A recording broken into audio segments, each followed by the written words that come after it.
In that picture there? You start off each day armed with a to-do list and the best of intentions. Then all day long, interruptions and distractions keep popping up like those pesky moles, demanding you pay attention to them. Then suddenly you realize the day is gone and you're left wondering, where did my day go? If this scene is like the movie Groundhog Day for you, then this video will give you a whole new way of approaching the people who interrupt you. I will share with you fail-proof strategies for dealing with the 3 most common kinds of interruptions so you can keep people from stealing your time, but still be a good person. You'll be able to finish your to-do list and go home an hour earlier each day, free of the stress that's caused by work you haven't accomplished. And if you're like most people who have to deal with chatterboxes who corner you on the phone unexpectedly or drop by your office asking, "Have a minute?" By the end of this video, you'll have a polite, magic bullet phrase you can say that will always get that venter off the phone or out of your office quickly. Now let me go out on a limb for a moment and see if you're like my client, AJ. As the head of a small insurance company office, he got interrupted all day long. A colleague down the hall starts the day by shooting the breeze about last night's game. A higher up in his organization calls to get some sales numbers for an urgent conference call. A client emails about a change in his policy. His assistant vents about someone else in the office. Inevitably, some kind of data input issue causes a crisis. AJ wouldn't get to calling the 3 main prospects on his list, the ones that would bring in money. He'd put off preparing his big presentation in order to deal with distractions. He wouldn't get around to cleaning off his desk. Now, even though it's his business, it seemed out of his control. He told me he'd go home aggravated, feeling resentful of the people he works with, and guilty that he wasn't moving his business forward yet another day. Is this the way that you feel? If so, here's a new way of thinking about interruptions and distractions. Every interaction between you and someone else can be understood with this circle drawn. The top half is your half, the 50% that you can control. The bottom half is the 50% you can't control. Now, you may have thought that because interruptions originate from other people, it should be up to them in their 50% to stop interrupting you. If you want to dramatically reduce the impact of interruptions in your life, simply adopt the same productivity mindset that every regular person who becomes successful has. It boils down to this: you have control over your half. You alone can control what you focus your attention on, what you say or don't say, what you do or don't do to respond whenever interrupted. You have a choice in that moment. It's so basic, yet does it feel like a choice for you? How would you like to have the mindset that empowers you to take full control of your 50% and make sure that other people never affect how your day goes again? Here's something you can start with. Understand your most common kinds of interruptions. All interruptions and distractions are not alike, so you shouldn't have a one-size-fits-all approach. Some you want to allow and act on right away. Some you want to cut off at the pass, and others you want to find out quickly what the need is and then respond. So play back the events of the last 3 days in your mind and make a list of all the interruptions that you can remember. Then make a chart and write down the following information. Column 1, who interrupted you? Column 2, what kind of interruption was it? Like, did they call or email, text you, etc.? Column 3, why did they interrupt you? Now, this is very important. I've identified 15 of the most common interruptions, and the reason they interrupted you holds the key for how to deal with the situation, and more importantly, how to prevent it in the future.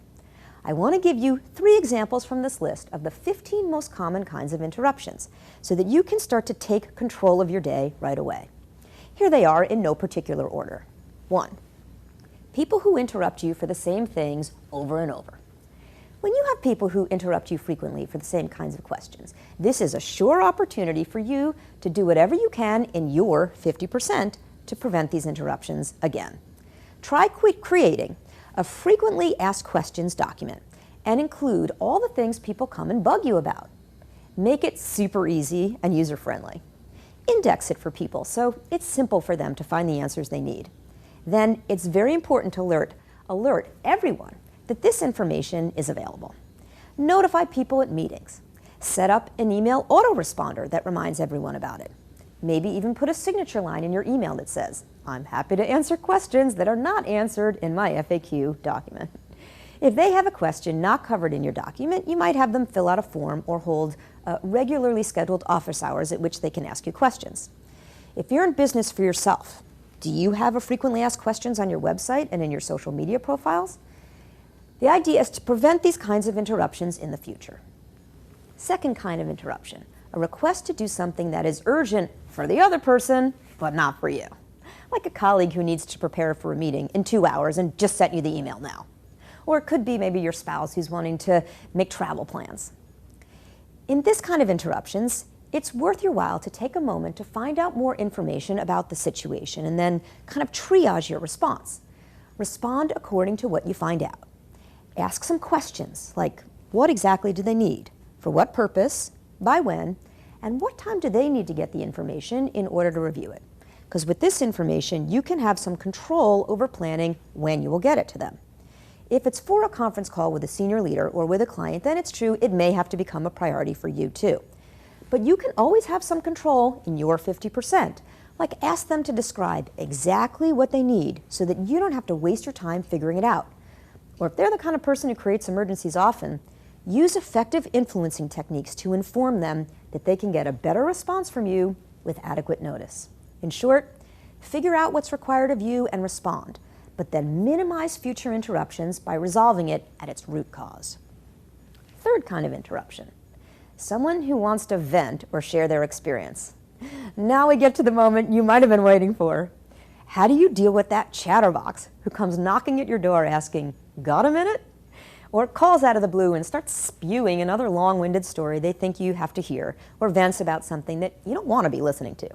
We've all been there, feeling like you have to sit there and take it. Well, here's something that you can do in your 50%. Listen just enough to show respect and get the sense of where they're going.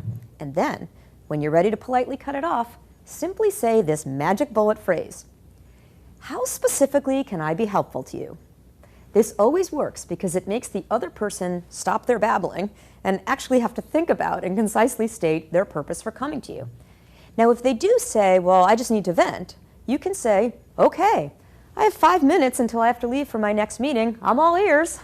And then get up and walk out in 5 minutes, even if you don't have a meeting to go to. That magic bullet phrase works like a charm every time. Now notice from these examples how different my advice is to you about each situation. When you have a productivity mindset, you give yourself the ability to have a lot more control over each interruption and be responsible for your 50%. Do you want to know how to handle the other 12 most common interruptions? Particularly number 4, which is about how to deal with the situations when it's your boss or your most important client who interrupts you, even if they interrupt you frequently. Or number 5, which is about the right way to say no to someone and still be a good and helpful person.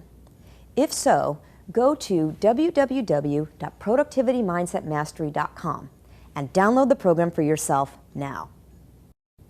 Oh, and by the way, remember my client AJ and his struggles with interruptions? He developed a productivity mindset and started taking responsibility for his 50%. He started to control his day instead of his day controlling him.